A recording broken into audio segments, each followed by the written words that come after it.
Hi guys, my name's Vivek and I'm a medical student at St Andrews University. And today what we're here to do is answer some of your questions that you guys have submitted that you want us to answer. So I'm here with Navina, who will be asking me some of these questions today, and they are about getting into medical school. So Navina, do you want to introduce yourself and start off with some questions? Yes, sure. So just like Vivek, my name is Navina. I'm a second year medical student at the University of St Andrews. And thank you for sending in questions that we will now answer today. Okay, Vivek, are you ready to answer the first question? Yeah, let's do it. Great. So the first question is, what do you think is the most important stage in the application process? So getting to interviews is usually the final step. And so there are quite a few things that universities can look at before you get into interviews. It will be things like the UCAT, personal statement, and your predicted grades. Out of those two things, the main thing they will be looking at is your grades to see if that you're eligible to get into their university, and your UCAT score. No, I was going to say, absolutely, I agree with you. I think first priority is your grades. The second priority is writing a really solid personal statement. And I think the third thing to do is make sure that you really secure that interview and prepare for it, so you have sort of cemented your conditional place for med school. I think this brings us really nicely to another question that someone's asked. How do I make my personal statement stand out? In terms of your personal statement, what a lot of people do is place a lot of emphasis in stopping all their schoolwork and trying to spend as long as possible working on their personal statement to get the perfect sentences. What our view here is, after we've done all of our research, is that we found that a lot of universities don't even really look at your personal statement. There are 1 or 2 universities in the country that give you a score out of 10 for your personal statement, but that's it. Most other universities in the country just want to make sure you've got that relevant work experience and that you can reflect. So what you need to do in your personal statement is show that you've done the work experience and show what you've learned from it and what skills you aim to develop from it. That's the most important thing you can do. And showing that is what universities are looking for. As long as you've got that, that's all you need to do. You don't have to have a flashy personal statement completely different to everyone else, but you do need to include a few main things. So you need to have this work experience with the reflection. You need to have some example of further reading or of any scientific interests that you have done, like working in a lab or helping out a research project or reading any scientific magazines or books. And you need to have some evidence of doing some extracurricular activities as well. So I'll repeat that again. So that's work experience, your further reading on scientific interest, and extracurricular activities. And that includes things like volunteering as well. So being able to show that you have those things that most medics do require to get into medical school is enough. And of course, you do need to make sure you reflect on these things and show what you've learned, because that is actually a huge important part of your medical career, being able to reflect on something you've done and show that you can improve yourself for next time. Yep, absolutely. And I think a really other helpful thing to do is to look at past personal statements. That was something that really helped me when I was writing mine.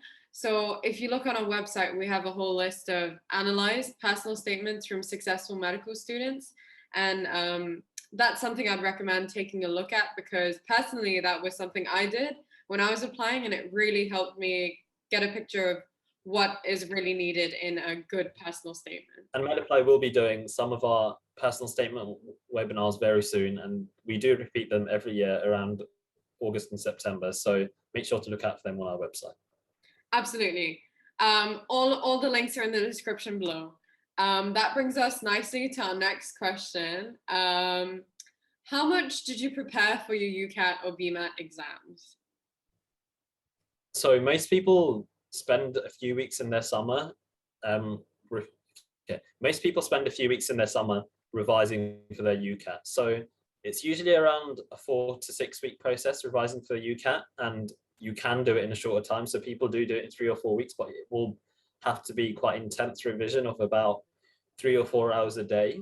And however, what a lot of other people like to do is spend the start of their summer doing some light work and enjoying themselves slightly more and doing only 1 or 2 hours of work a day, and then working themselves slowly up. So they're doing a few more hours a day, and this gradual process usually does work better when it comes to revising for the UCAT. So being able to go through this and just improve yourself in small little sections week by week, and doing your UCAT usually in the last week or the penultimate week of your summer holidays is what most people do. And then in terms of the BMAT, there are 2 sittings for the BMAT, so you can do your BMAT in September, October, and the traditional way is to do your BMAT in October and just revise throughout the start of your school year while you've just started year 13 in England, and this usually works out okay. So section 1 is a slightly longer section that you will need much more practice on.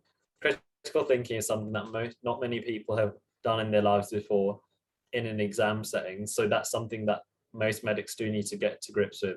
The science is usually GCSE level science, so jogging your memory with things like GCSE physics that some people might not do, and the maths as well, is something that everyone needs to do. But the BMAT can also be done in a long process. Yeah, I definitely agree with all of that. I think they're really great tips. I just add on to that, something that helped me was making a schedule to organize how much I felt like I needed to prepare. So that might help you too. I think this brings us nicely to the next question. What was your experience of the interview? Did you get nervous? So yeah, I think that most people do get scared or nervous before they have to speak. It's almost like a public speaking activity where you just have to speak and talk about yourself for quite a while. So especially in panel interviews where they ask you quite personal questions, it's basically you have to talk about your life and tell them why you're a good person, which is actually quite hard to do. Talking about yourself and telling someone else why you'd make a good medic, and just almost seems a bit arrogant. So that is something that you do have to prepare for, and inevitably there is always nerves. So doing things like practice interviews can help you get into the zone, even though the pressure might not be the same. It'll help you feel the same things as doing a real interview. So being able to catch your teachers or even your parents and giving them like a list of questions to ask you and just going through them and answering them is something that can help you. So when it comes to nerves, they are inevitable, but there are a few small ways to get through them. Yep, no, I agree. I definitely remember feeling nervous at first, like stepping into the room the morning of, I was nervous. You're nervous probably at the first station or the first question, but then it kind of eases in when you realize, right, okay, I'm here now and I'm gonna answer these questions. I think it sort of eases in. So I would just advise you, maybe don't get too worried about feeling the nerves. It's normal. You'll get through it. Yeah, I think especially with MMIs where you do have separate stations, it does help you ease yourself in, because every station you can just start yourself anew, and basically just, even if you've messed up in the last station because you were too nervous, every single station is completely different. Every interviewer is different. So being able to get that blank slate is really helpful, because for most people that does calm your nerves down, because it eases you in and you feel like you have done much better as nearer the end of the interview as you go on to the later stations. Yep, no, definitely. I think someone else has asked a question. How do I give myself the best chance to get in? The one most important thing that universities will look at is your grade. Once you've got your grade, that usually sets you free and you can apply to whichever universities you want. A lot of universities, if you have a bad UCAT, you can apply strategically to places where they don't place emphasis on UCAT or don't look at UCAT. If you think some other aspects of your if you think some other aspects of your application may be bad, like you're interviewing, go to a place with slightly easier interviews that might cater to you, like somewhere that do MMI interviews. And if you are spoiled for choice, make sure you look at a place where you think you'll enjoy the teaching and where you'll enjoy the atmosphere around you. But applying strategically is the best way. But the most important thing is getting your grades. Once you've got that, as I said, you can apply however you want in terms of in terms of applying to a place where they accept lower UCAT scores, or applying to a place where, I don't know, what else do they look at? That's it. What else before you apply? They just look at UCAT and personal statement, don't they, before you apply? That's it, yeah. Okay, yeah, so you can apply strategically to places where you're more likely to get in. Yep. Absolutely. And if you would like help with looking at which unis have different emphasis and how you can apply strategically, we've got a video. It should pop up, so you can check that out as well. But yeah, I definitely agree with Vivek. That's some really good advice. Okay, now we've come to the last question. This is a really interesting one, but it's a nice sum up to the video. What's the best tip you could give for applicants to medicine? Okay, the one thing I would say is make sure you do the things that you have to do, like your work experience and volunteering.